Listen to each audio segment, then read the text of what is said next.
네, 안녕하세요. 오늘 로마서 13강 제7장을 중심으로 공부해 보도록 하겠습니다. 오늘 큰 타이틀은 죄와 싸우는 그리스도인입니다. 먼저 로마서 7장 1절에서 12절 말씀을 제가 읽어드리도록 하겠습니다. 형제들아, 내가 법 아는 자들에게 말하노니 너희는 율법이 사람의 살 동안만 그를 주관하는 줄 알지 못하느냐. 남편 있는 여인이 그 남편 생전에는 법으로 그에게 매인바 되나 만일 그 남편이 죽으면 남편의 법에서 벗어나느니라. 그러므로 만일 그 남편 생전에 다른 남자에게 가면 엄부라 이르되 남편이 죽으면 그 법에서 자유케 되나니 다른 남자에게 갈지라도 엄부가 되지 아니하느니라. 그러므로 내 형제들아, 너희도 그리스도의 몸으로 말미암아 율법에 대하여 죽임을 당하였으니 이는 다른 이 곧 죽은 자 가운데서 살아나신 이에게 가서 우리로 하나님을 위하여 열매를 맺히게 하려 함이니라. 우리가 육신에 있을 때에는 율법으로 말미암는 죄의 정욕이 우리 지체 중에 역사하여 우리로 사망을 위하여 열매를 맺게 하였더니 이제는 우리가 얽매였던 것에 대하여 죽었으므로 율법에서 벗어나므로 이러므로 우리가 영의 새로운 것으로 섬길 것이요 의문의 묵은 것으로 아니할지니라. 그런즉 우리가 무슨 말 하려 율법이 죄냐? 그럴 수 없느니라. 율법으로 말미암지 않고는 내가 죄를 알지 못하였으니 곧 율법이 탐내지 말라 하지 아니하였으면 내가 탐심을 알지 못하였으리라. 그러나 죄가 기회를 타서 계명으로 말미암아 내 속에서 각양 탐심을 이루었나니 이는 법이 없으면 죄가 죽은 것임이니라. 전에 법을 깨닫지 못할 때에는 내가 살았더니 계명이 이름에 죄는 살아나고 나는 죽었도다. 생명에 이르게 할 그 계명이 내게 대하여 도리어 사망에 이르게 하는 것이 되었도다. 죄가 기회를 타서 계명으로 말미암아 나를 속이고 그것으로 나를 죽였는지라. 이로 보건대 율법도 거룩하며 계명도 거룩하며 의로우며 선하도다. 아멘. 먼저 로마서 7장에 대한 전체적인 설명을 하도록 하겠습니다. 바울은 성도가 죄와 율법 사이에서 갈등하는 모습을 그리면서 어떻게 하면 승리의 삶을 살 수 있는지 7장에서 말씀하고 있습니다. 먼저 서두에서 그는 성도가 그리스도 예수님과 함께 연합함으로써 율법으로부터 해방된다는 사실을 1절에서 6절 사이에서 밝히고 있습니다. 다음으로 성도로 하여금 죄를 깨닫게 하며 죄를 폭로하는 율법의 기능을 설명하면서 아직도 죄 문제에 대해 고민하는 성도의 실존을 적나라하게 나타내고 있습니다. 7절에서 24절입니다. 그러한 상황 가운데서 바울은 결론적으로 성도가 예수 그리스도를 의지할 때 구원을 받으며 승리의 생활을 할 수 있으며 그렇게 함으로써 하나님께 감사드릴 수 있다고 25절에서 말씀하고 있습니다. 바울은 6장에서 하나님의 은혜를 남용하여 계속 육체의 정욕을 따르는 생활을 정당화하려는 반율법주의자들의 극단적인 주장을 반박하였습니다. 이제 7장에서는 바울은 건전한 신앙생활을 저해하는 또 하나의 극단적인 문제를 말씀하고 있는데 우리는 율법을 무시해서는 안 된다라는 것입니다. 우리가 하나님의 은혜로 구원받았지만 하나님을 기쁘시게 하려면 철저하게 율법을 지켜야 한다는 것을 말씀합니다. 이와 같은 율법주의적인 문제에 대해서 바울은 우리는 결코 율법을 지킴으로써 의로워지는 것도 구원을 받는 것도 아니지만 그러나 율법은 우리가 어쩔 수 없는 죄인이라는 사실을 절감하게 할 뿐이다 라고 명백하게 답변하고 있습니다. 이제 우리는 이러한 바울의 율법론을 포함하여 7장 안에서 율법과 관련된 먼저 바울은 1절과 6절에서 성도와 율법의 관계를 결혼의 법의 비유를 들어 설명하고 있습니다. 유대인의 결혼법에 의하면 남편은 살아있을 동안만 그의 아내를 구속할 수 있으나 남편이 죽으면 그 여자는 자유롭게 되므로 다른 남편을 맞이할 수 있게 됩니다. 그런데 성도와 율법의 관계도 이와 마찬가지입니다. 즉 성도는 그리스도와 함께 율법에 대해서 죽었기 때문에 율법과 결혼에서는 자유하게 되고 그리스도와의 새로운 혼인관계에 들어가게 되는 것입니다. 먼저 바울은 특별히 그 결혼법의 예화를 들어 성도와 율법과의 관계를 설명하고 있습니다. 우리는 첫 번째로 율법 아래 있지 않다라는 것을 살펴보도록 하겠습니다. 자, 1절과 3절을 다시 한 번 더 읽도록 하겠습니다. 형제들아, 내가 법 아는 자들에게 말하노니 너희는 율법이 사람의 살 동안만 그를 주관하는 줄 알지 못하느냐. 남편 있는 여인이 그 남편 생전에는 법으로 그에게 매인바 되나 만일 그 남편이 죽으면 남편의 법에서 벗어났느니라. 그러므로 만일 그 남편 생전에 다른 남자에게 가면 엄부라 이르되 남편이 죽으면 그 법에서 자유케 되나니 다른 남자에게 갈지라도 엄부가 되지 아니하느니라. 내가 법을 아는 자들에게 말하노니 말씀하고 있는데 이것은 바로 로마 교회에 있는 성도들이 이 법에 대해서 잘 알고 있었다라는 것입니다. 로마에 거주하려 그러면 그 당시 로마는 입법 행정의 중심지였습니다. 그래서 로마에 거주하려 그러면 일반 법률에 대해서도 잘 알고 있어야 했습니다. 비록 그들 중 대부분이 유대인이 아닌 이방 기독교인이라 할지라도 그들 모두가 열심으로 신앙생활하고 있었으므로 따라서 우리는 구약의 율법에도 친숙했을 것으로 그렇게 생각합니다. 자, 그러면 먼저 바울이 이야기했던 이 율법과 남편의 관계를 설명하면서 우리들에게 귀한 영적인 진리를 이야기하고 있는데 율법이 사람의 살 동안만 그를 주관한다는 말은 바로 사망은 모든 계약을 말소시킨다는 법적인 원리와 유사한 의미를 지니고 있습니다. 따라서 이 말은 율법은 살아있는 사람에게만 적용이 된다는 말입니다. 즉 죽은 사람은 율법을 지킬 의무로부터 벗어나게 되는 것을 말씀합니다. 이것은 영적인 의미로 우리가 바로 예수 그리스도를 믿게 되면 율법의 구속령에서 벗어나 바로 하나님의 법 아래 있게 되고 하나님의 법인 그 생명의 법에 의해서 우리는 살게 된다라는 것을 말씀하고 있습니다. 바울은 먼저 남편 생전에 있는 법이라는 말로 이야기하고 있는데 그 남편이 죽으면 남편의 법에서 벗어난다. 그 당시에 여자들이 남편에게 해방될 수 있는 길은 두 가지였습니다. 첫 번째로는 남편이 죽으면 그 남편에게서 해방되었습니다. 또 두 번째로는 당연한 말 같지만 여인 자신이 죽게 되면 역시 남편에게서 해방이 되었습니다.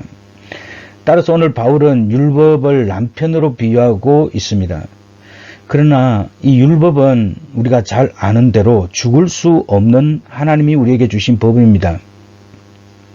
자, 그러면 여기에서 바울이 말하고 있는 영적인 진리는 여인 자신이 죽음으로써 남편에게 해방되는 것을 말씀하고 있는데 이것은 바로 여인에 해당되는 신자는 그의 옛 사람이 그리스도와 함께 죽음으로써 옛 남편인 율법에서 해방된다는 사실을 강조하고 있습니다.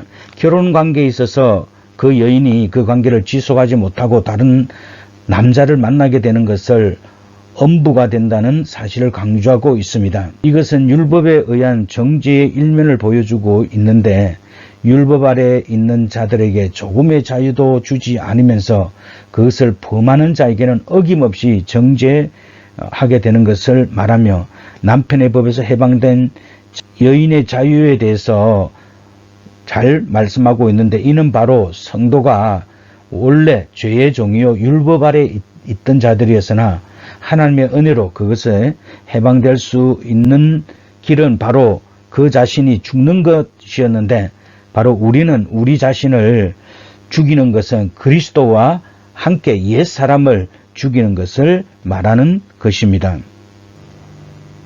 따라서 그리스도인들은 이제 예수 그리스도와 함께 옛사람이 죽음으로 율법에서 해방이 되었습니다. 그래서 이제 우리는 더 이상 율법에 매여 있지 않게 되는 것입니다.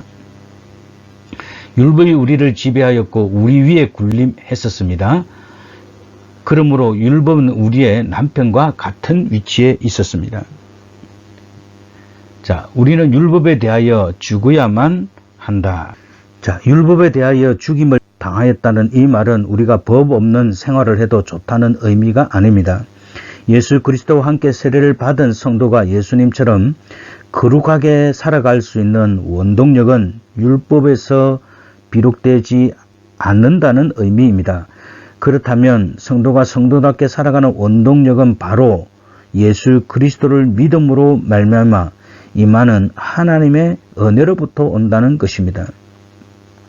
즉 예수 그리스도 연합자들은 율법에 의지하여 자신의 노력으로 살아가려는 자들과 달리 하나님의 은혜와 능력을 힘입어 살려고 노력하기 때문에 끊임없는 하나님의 은혜의 공급을 받게 됩니다.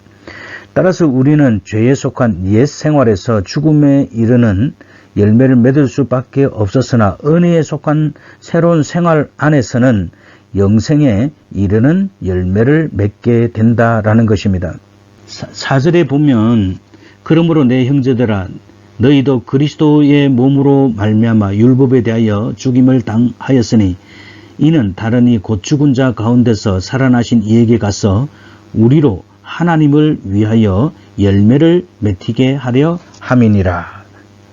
그렇게 말씀하고 있는데 바울은 율법이 죽었다는 이유 때문에 사람이 죽어야 그 사람이 율법에서 자유함을 얻을 수 있음을 가르치고 있습니다.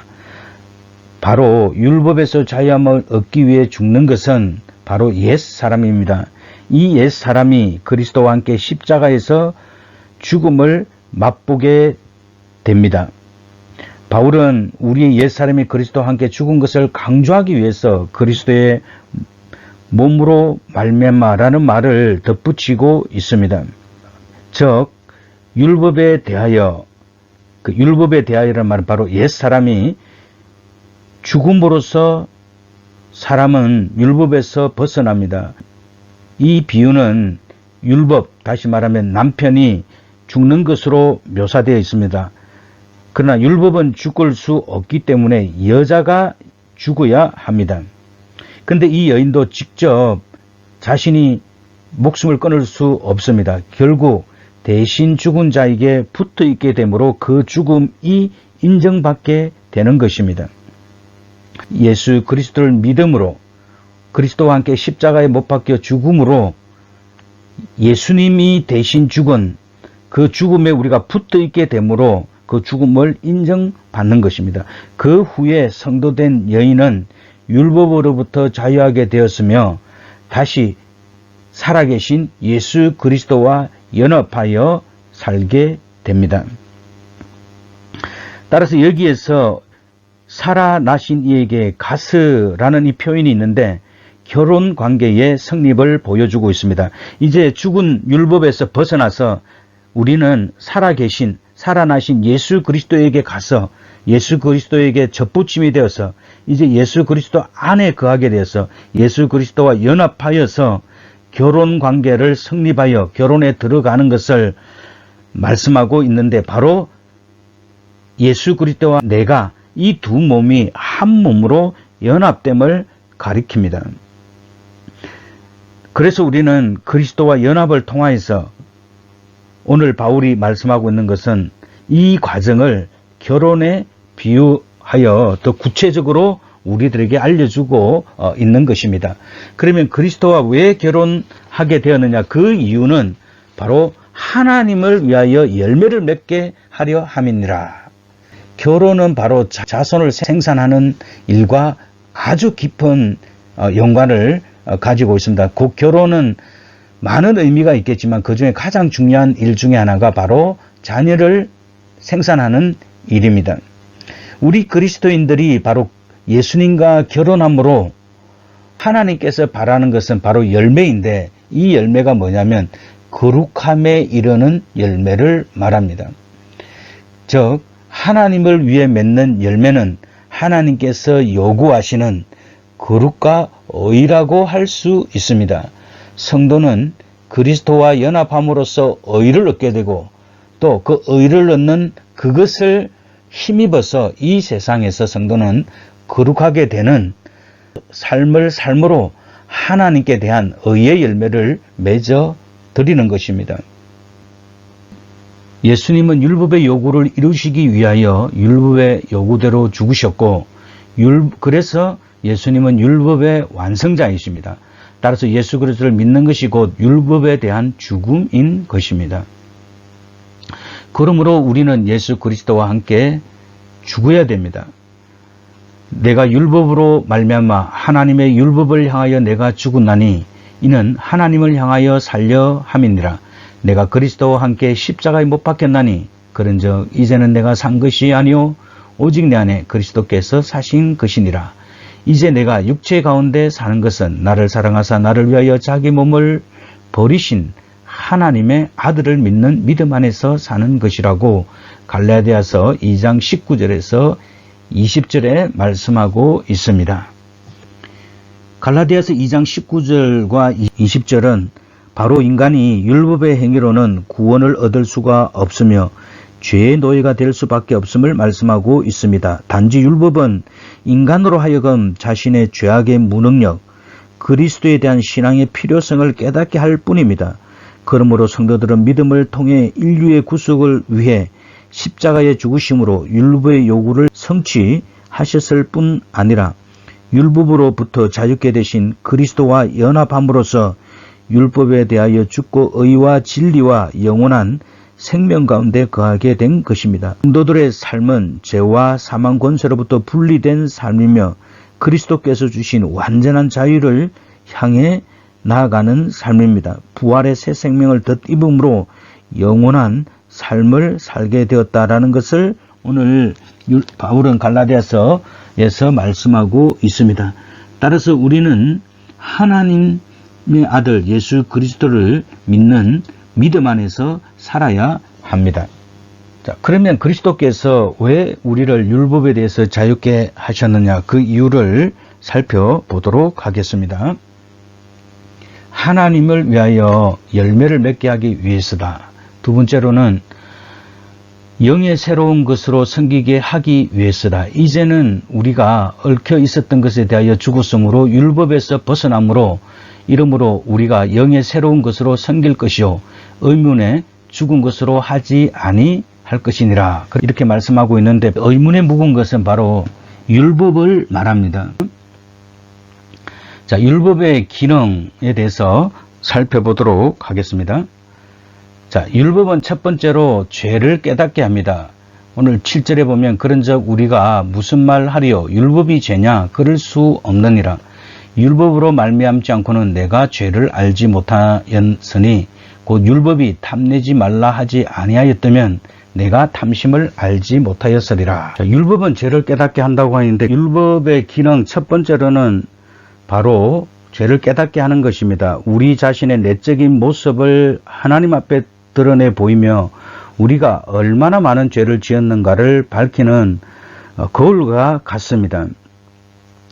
그래서 오늘 바울은 율법의 기능을 설명하기 위해 바로 10계명 가운데 살인이나 간음 또는 도둑질이 아니라 탐내지 말라는 10번째 계명을 예를 들고 있습니다.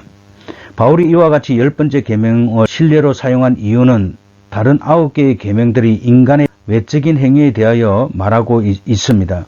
그런데 10번째 계명은 인간의 내적인 마음가짐에 대하여 언급하고 있기 때문입니다.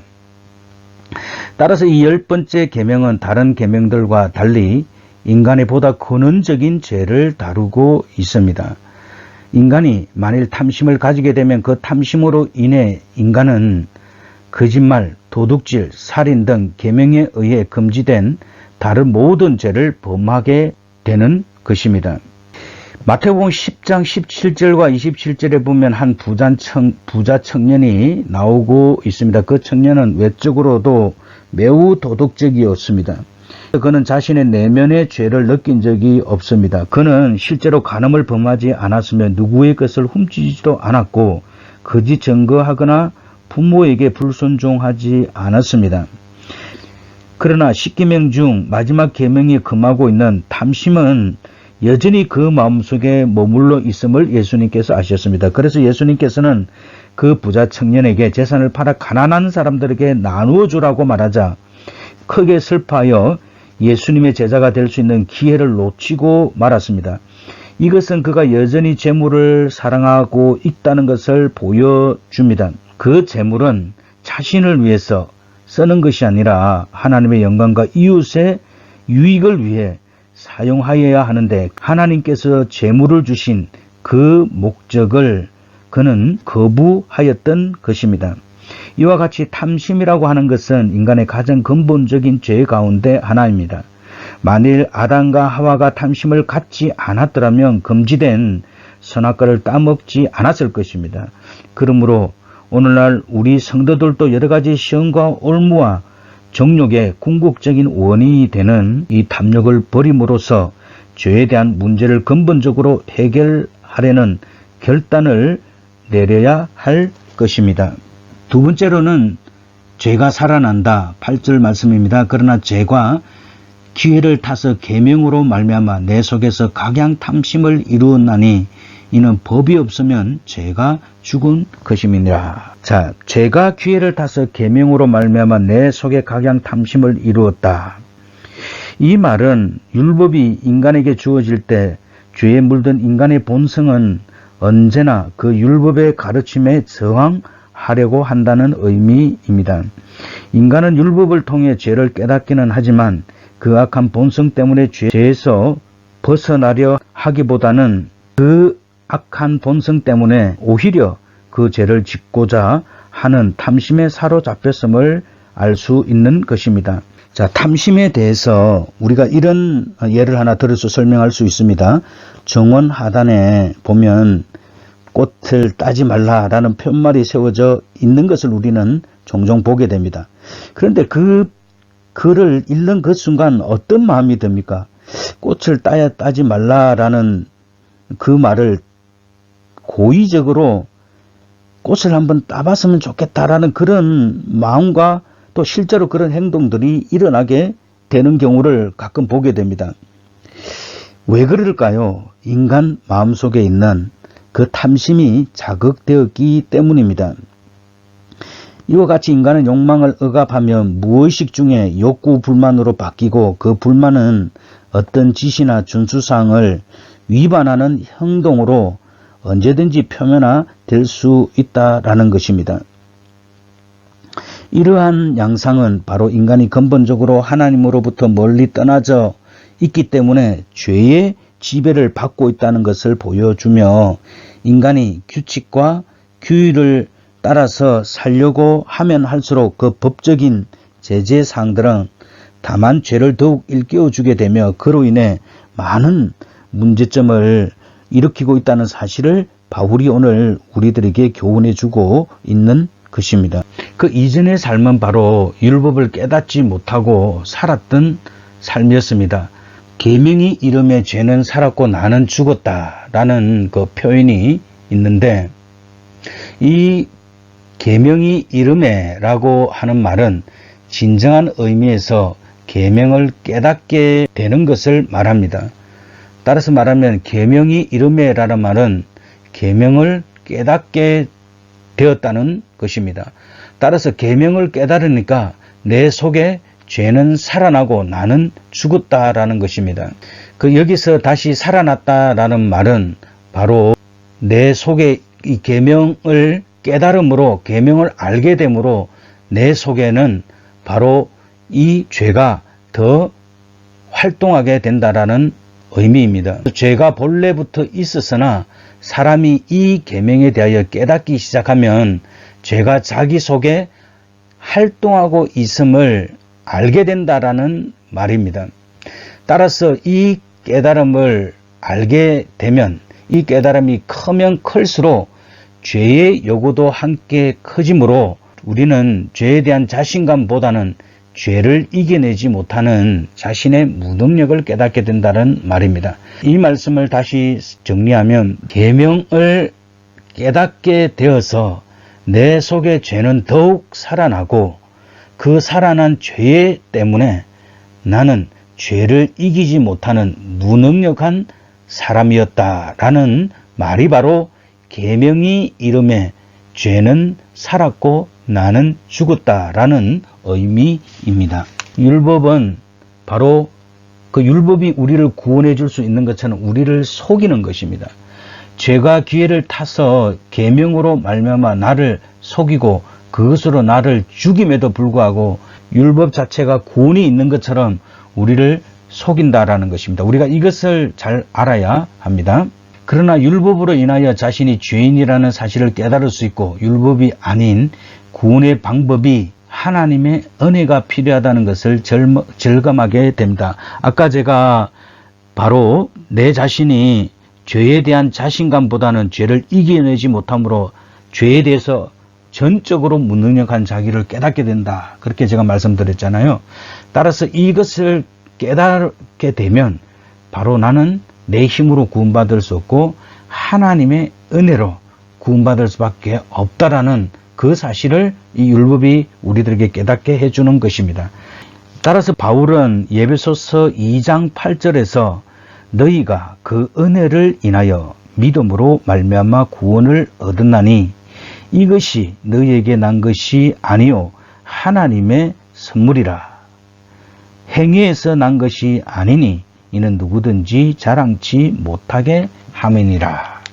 따라서 우리는 하나님의 은혜로 구원을 받습니다. 나는 공고한 사람. 로마서 7장 13절에서 25절입니다. 공고한 사람이라는 말은 심한 고난을 겪고 있는 사람이라는 의미로 비참한 사람이라는 그런 말입니다. 이것은 바로 인간의 운명이 죄와 사망의 세력에서 벗어날 수 없는 비참한 상태의 몸을 말하는 것입니다. 죄로 인해서 사망의 결과로 초래되는 죄의 세력 아래 있는 인간의 모습을 적나라하게 나타내는 표현인 것입니다. 자, 율법으로 죽음을 느끼는 자기 성찰. 그러니까 율법으로는 가장 중요한 것 중에 하나가 바로 자기를 살펴보는 거울이 된다라는 것입니다. 원하는 선을 행치 않고 악을 행한다. 바울은 내가 원하는 바 선은 행하지 않고 도리어 원치 않은 바 악을 행하는도다.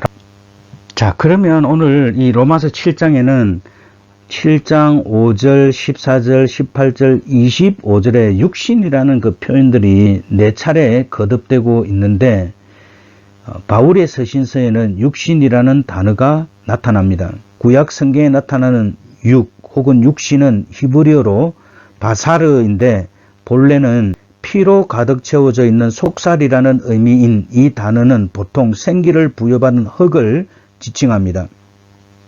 창세기 6장 13절, 17절, 19절에는 육신을 창조된 모든 생물이라고 이해하며 욥기서 33장 23절에서는 단순히 살로 이해합니다. 여기에 나타나는 육신에 대한 공통적인 의미는 생명을 지닌 유형체라는 것입니다. 구약 성경에서는 육신을 나약한 것으로 이해합니다. 욥기서 10장 4절이나 시편 56편 4절 등을 보면 그 사실을 알 수 있습니다. 그러나 여기서의 육신이 약한 것으로 간주되고 있기는 하지만 죄된 것으로 언급되지는 않습니다. 그러므로 바울이 육 혹은 육신에 대하여 사람, 신체라든지 약하다고 말할 때 그것은 바로 바울이 구약 전통 위에서 육신을 이해한 것이라고 할 수 있습니다. 육신을 의미하는 구절들은 다음과 같습니다. 자, 첫 번째로는 모든 사람이라는 뜻의 육체를 말하며 두 번째로는 자연적인 후예임을 나타내는 육신의 자녀들을 말하며 또 고린도전서 10장 18절에는 지상의 이스라엘 백성을 지칭하는 육신을 따라 난 이스라엘이라는 그 표현이 있습니다. 신체적 쇠약을 가리키는 육체의 약함을 말하기도 했고요. 예수 그리스도의 인생을 표현할 때 육신으로는 라는 그런 단어를 쓰기도 했습니다. 바울의 육신에 대한 이해를 살펴보면 구약 성경의 전통에 의하면 인간은 약하기는 하지만 악하거나 죄되다고 말하지 않습니다. 그래서 어떤 학자들은 이런 입장을 중립적인 이해라고 말하기도 합니다. 그러나 바울은 육신에 대해 이러한 중립적 이해에 머무르지 않습니다. 2장 28절과 29절에서 발견되는 육신은 이러한 단순한 중립적 이해를 벗어나서 이제 가시적이며 임시적인 것들의 영역으로 표현됩니다. 이렇게 볼 때 육신은 첫째로 일시성의 특징을 지니며 둘째로는 죄된 것이 됩니다. 따라서 육신은 하나님 나라를 대항하게 되며 세상적인 영역의 구성 요소로서 죄 많은 인간의 본성의 의미를 갖게 됩니다. 바울은 이 7장에서 본격적으로 육체 혹은 육신을 인간의 부패성과 죄악성을 의미하는 것으로 말하기 시작합니다. 본문에 나타나는 육신은 바로 인간의 모든 약점과 무능, 무력, 죄악성을 말하며 육신은 바로 죄 많은 인간의 본성, 즉 죄 많은 욕망의 자리와 그 매개체로 여겨지는 인간의 본성을 나타내고 있습니다. 이 이외에도 육신의 의미는 다음과 같이 나타나고 있습니다. 악한 행위를 산출하는 육신, 갈라디아서 5장 19절에서 21절, 정욕과 탐심을 지니고 있는 죄의 본성, 갈라디아서 5장 24절, 썩어질 것을 거둔, 갈라디아서 6장 8절, 사망을 가져옴, 그리고 하나님의 법에 대적합니다. 8장 7절, 그리고 로마서 13장 14절은 정욕에 몰두하게 되고 예배소서 2장 3절에서는 중생치 못하는 육신의 욕심을 따라 사는 삶을 바로 육신으로 표현하고 있습니다. 그래서 바울은 육신에 대해서 성도들의 태도에 대해서 바로 이 로마서 8장 12절과 13절에서는 육신대로 살지 말라, 육신대로 살면 반드시 죽을 것이라고 말씀하고 있습니다. 그리고 갈라디아서 5장 24절에서는 육신을 죽여라 라고 말씀하고 있고, 그리고 육신에 대하여 대항하라 라고 말씀하고 있으며 육신의 일을 계획하지 말라, 그리고 육신을 따라 살지 말라 라고 말씀하고 있는 것입니다. 따라서 우리는 이제 영의 새로운 것을 따라서 살아야 됩니다.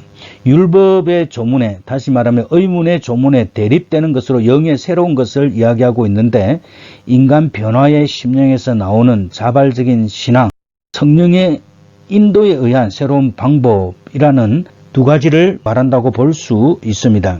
그러므로 내가 한 법을 깨달았노니 곧 선을 행하기를 원하는 나에게 악이 함께 있는 것이로다 라는 것입니다. 이것이 대단히 중요한 바울의 신앙의 원리입니다. 자, 이 21절의 이 말씀은 바로 성도는 계속 죄의 유혹을 받고 있지만 속 사람으로는 바로 하나님을 섬기고 있다는 사실을 말하고 있는 것입니다. 이것은 성도의 이중 생활을 말하고 있는 것이 아니라 오히려 육신의 정욕과 성령의 뜻 사이에서 영적 싸움을 하고 있는 성도의 모습을 말씀하고 있는 것입니다.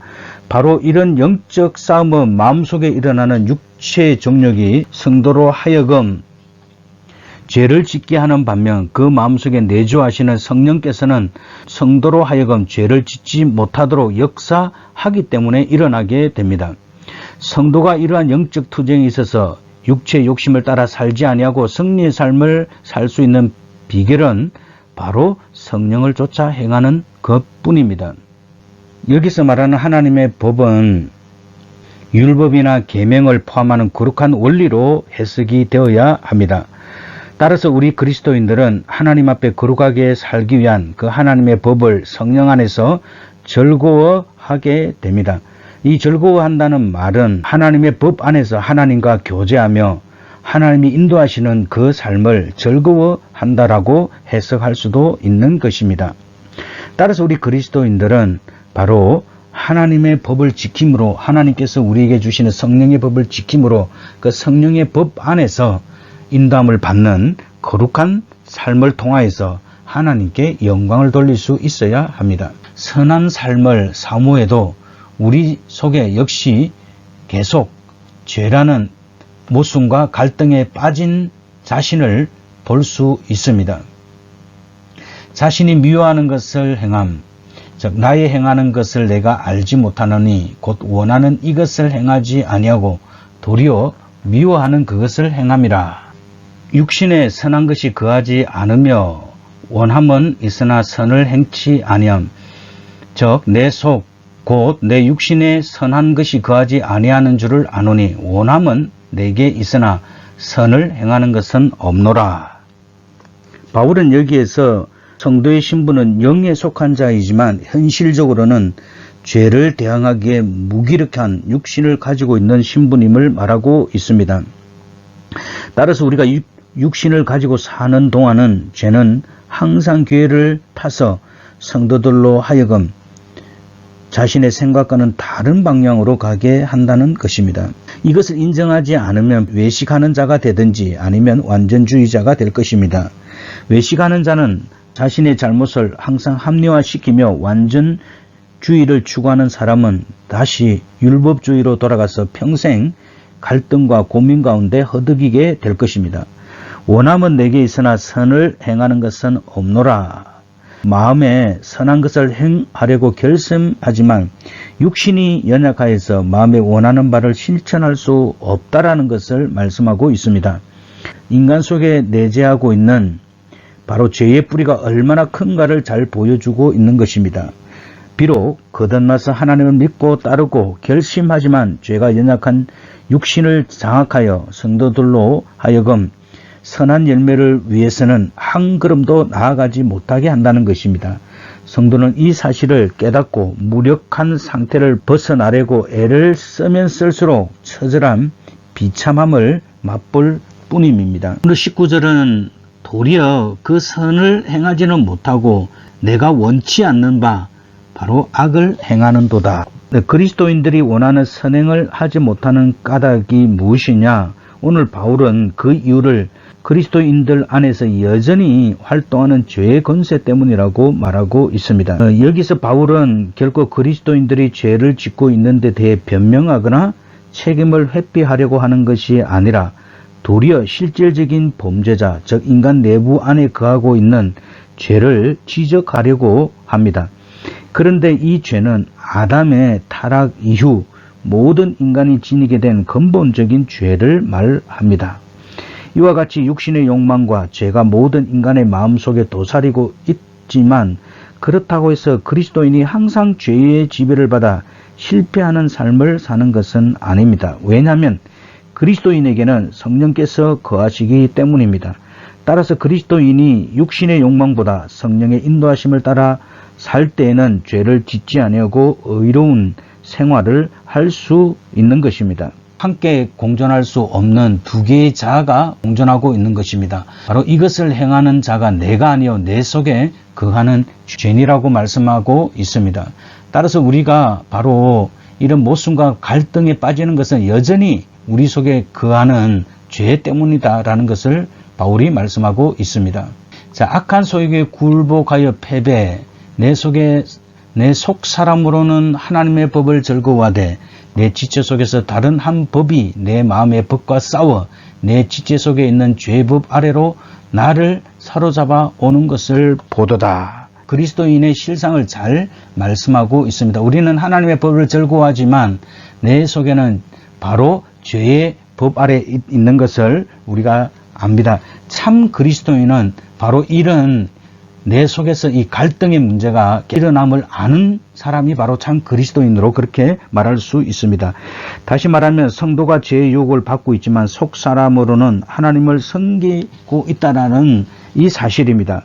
우리가 하나님을 섬기고 있기 때문에 이 죄의 유혹에 대해서 죄가 우리 속에 거하는 것에 대해서 알 수 있는 것입니다. 이런 영적 싸움은 마음속에 일어나는 육체의 정욕이 성도들로 하여금 죄를 짓게 하는 반면 그 마음속에 내주하시는 성령께서는 성도로 하여금 죄를 짓지 못하게 하도록 역사하기 때문에 일어납니다.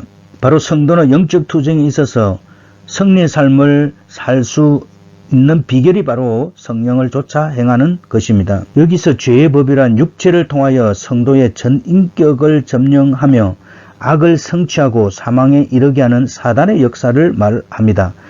우리가 율법은 신령한 줄 알거니와 나는 육신에 속하여 죄 아래 팔렸도다. 오호라, 나는 공고한 사람이로다. 이 사망의 몸에서 누가 나를 건져내랴. 이것은 바로 전쟁의 모습에서 패하여 적의 포로로 잡힌 병사가 매우 지쳐있는 표현을 묘사하는 말로서 비참함이라는 뜻을 가지고 있는데, 이것은 바로 죄로 말미암아 사망의 몸에 빠져서 비참한 모습을 말하고 있습니다. 이처럼 성도는 자신이 힘을 다하여 선한 생활을 하려고 노력한다고 해도 그 자신이 온전히 선한 삶을 살고 있지 못하고 있다는 사실을 발견할 때 커다란 실망감에 사로잡히게 됩니다. 이때 바울과 같은 모든 것을 포기하고 오직 하나님이 자신을 구해 주시기를 간절하게 외치는 신앙적인 자세를 나타내어야 합니다. 하나님께서 인간이 자신의 무능력을 시인하며 오로지 당신의 힘과 은총에 의지하는 것을 기뻐하시며 그런 자를 구원해 주시기 때문입니다. 이 바울의 절망은 바로 소망으로 바뀌게 됩니다. 바울은 7장 25절에서 우리 주 예수 그리스도로 말미암아 하나님께 감사하리로다. 그런즉 내 자신이 마음으로는 하나님의 법을 육신으로는 죄의 법을 섬기노라. 다시 말하면 바울은 자신의 무능력을 깨닫고 전적으로 예수 그리스도를 의지하여야 함을 말하고 있습니다. 인간은 아담과 마찬가지로 타락하였기 때문에 자기 스스로의 힘으로 죄를 억제하고 선을 행할 수 없습니다. 그럼에도 불구하고 자신의 힘으로 죄를 극복하며 스스로 의로워지려고 하는 사람이 있다면 그는 항상 실패할 수밖에 없을 것입니다. 그러나 자기 의지를 꺾고 전적으로 그리스도를 의지하며 그에게 맡기는 생활을 맡기는 사람은 하나님께 의롭다함을 얻으며 죄악의 모든 세력을 꺾어 이기는 승리의 삶을 살 수 있게 됩니다. 왜냐하면 예수 그리스도께서는 우리의 죄를 대신 지시고 십자가에 못 박혀 죽으심으로 인간의 죄를 대속하셨을 뿐 아니라 부활하심으로 악의 세력을 완전히 이기셨기 때문입니다. 그러므로 우리가 진정한 성도의 삶을 살아가려면 범사에 하나님을 인정하고 그의 지도를 받아야 합니다. 그래서 잠언 3장 6절에는 범사에 너는 하나님을 인정하라. 그리하면 내 길을 지도하시리라고 말씀하고 있는 것입니다. 내면적으로 하나님을 인정하는 마음이 준비될 때에 비로소 우리는 외면적인 신앙생활에서 참된 기도와 예배와 전도를 실천하며 의의 길로 행할 수 있는 것입니다. 우리는 믿음으로 구원 얻어 죄의 굴레에서 벗어난 우리의 삶이 죄에 대하여 온전히 성결을 실천해야 합니다. 그러므로 우리는 죄로 물들었던 옛 생활을 십자가에 못 박고 그리스도 안에서 날마다 새로워지며 영적으로 성숙해지는 삶을 살아야 할 것입니다. 그러기 위해서는 우리는 전투적 교회에 소속된 일원으로서 주의 영적 군사가 되었음을 명심해야 합니다. 그리고 우리의 삶은 헌신과 순종으로 일괄되어야 합니다. 이것은 십자가의 길이며 그 열매는 영생입니다. 그러면 이제 우리는 율법에서 자유하며 그것은 하나님이 우리에게 주신 것입니다. 그래서 찬양하며 열매 맺는 삶을 살아야 합니다. 그리고 내적 갈등을 극복하고 승리해야 합니다. 따라서 우리 지체를, 우리 몸을 하나님 앞에 드려야 하는데 인도함을 받을 때래야 우리 몸을 거룩한 하나님의 의의 병기로 하나님을 위해 사용되어질 수 있습니다. 우리 속에는 항상 내 마음의 법과 하나님의 법이 같이 있습니다. 그리고 우리는 하나님을 위해서 살려고 하는 선한 의지인 하나님의 법을 따라서 살아야 합니다. 불신자는 자기의 의를 따라서 삽니다. 따라서 그들은 자기 자신의 비참함을 인식하지 못하고 삽니다. 또한 성숙되지 못한 성도도 마찬가지로 자기 확신을 가지고 살아갑니다. 오직 성숙된 성도만이 자기 자신이 비참함에 이르는 자기 절망의 상태에 있는 내 육신 안에 선한 것이 조금도 거하지 않는다는 사실을 뚜렷하게 인정하게 됩니다. 바로 이 성도는 자기의 공고함을 알기에 믿음으로 구원을 하나님 앞에 요청하게 됩니다. 자, 이제 우리 기도하도록 하겠습니다. 살아계신 하나님 아버지, 오늘은 로마서 7장을 통하여서 우리 속에 죄가 여전히 거하고 있음을 주님 고백할 수밖에 없습니다. 하나님, 그러나 우리에게 이길 수 있는 방법을 주신 하나님께 다시 한번 감사합니다. 하나님 아버지, 우리 속에 그리스도를 주심을 다시 한번 감사합니다. 이 그리스도를 통하여서 하나님 죄의 세력을 물리치고 의의 열매, 거룩의 열매, 정말 하나님이 성령의 열매를 맺을 수 있는 저희들이 될 수 있도록 주님께서 도와주시옵소서. 하나님 아버지, 우리 복음 루트교회가 하나님의 말씀을 따라 승리하는 교회가 되게 하시고 죄와 싸워서 이기는 교회로 우리 하나님께서 축복해 주시옵소서. 하나님 아버지, 우리 속에 다시 한번 예수 그리스도를 주시고 구원의 은혜를 주시고 하나님께 영광 돌릴 수 있는 복된 삶을 허락해 주신 하나님 아버지, 다시 한번 우리들을 십자가 앞에도 겸손한 사람으로 하나님의 은혜를 힘입는 사람으로 우리가 살아갈 수 있도록 주께서 도와주시옵소서. 감사합니다. 예수님의 귀하신 이름으로 기도드립니다. 아멘.